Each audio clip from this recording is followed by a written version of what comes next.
Ayan,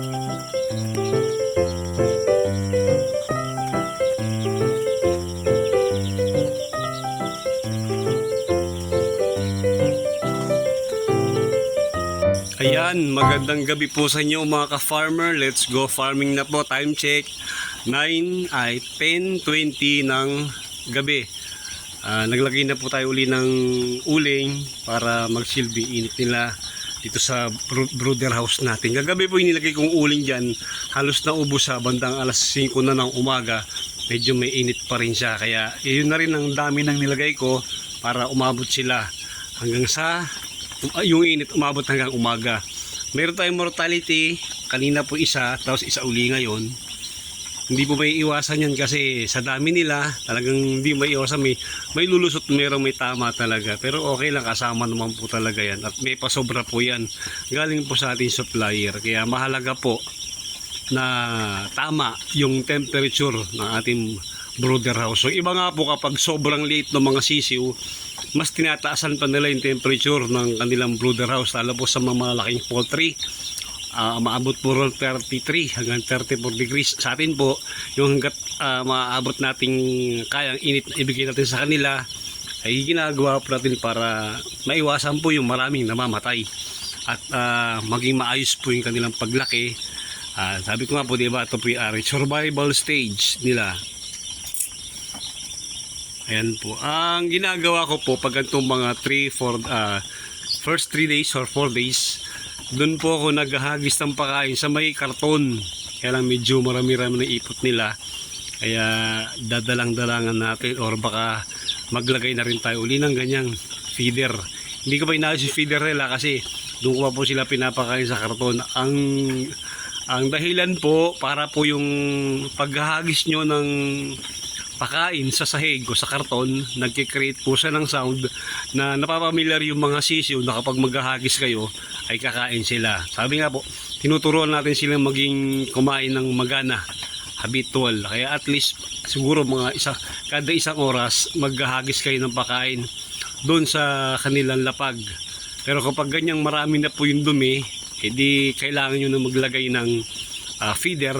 Pag mga 4 days, 5 days po nag-auto feeder na ako kasi hindi ko naman sila palaging napapasalan na kasi may mga ibang alaga rin po tayo.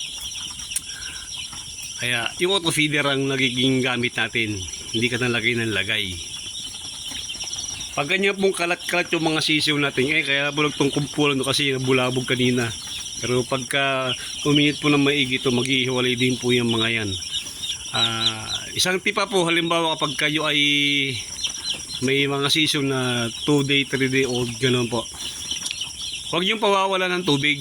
Kasi pag yan po ay nauhaw, halimbawa napapainom na sila, bigla sila ng uhaw, tapos inilagay nyo sa, bigla kayo naglagay ng tubig, hindi nyo napapansin, tapos bigla kayong aalis, hindi nyo napapansin yung inom sila ng inom hanggang sa nababasa na yung katawan nila, tapos halos yung kalahati ng bilang ng inyong mga sisiw ay basa na.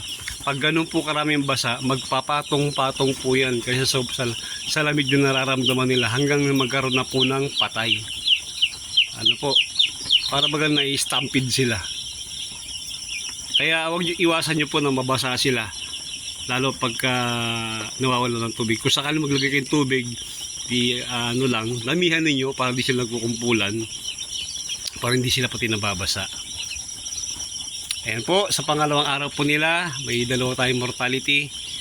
At malaking bagay po yung may ganito tayong heater. Iba po ginagamit LPG. Yung kanilang heater tayo, medyo sinauna at medyo pangmasa, kaya ganyan. Ayan, maraming salamat po. Pakilike naman po yung ating video. At salamat po sa mga bagong subscriber.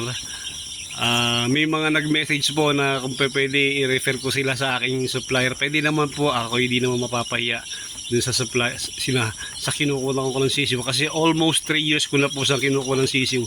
Isa pa rin po yun. Halimbawa po pag kayo may kinukuha ng sisiw na maayos naman na yung sinusupply sa inyo, huwag laking palipat-lipat kasi dun yung ibang na papasukan sila ng mga kokerel po ba.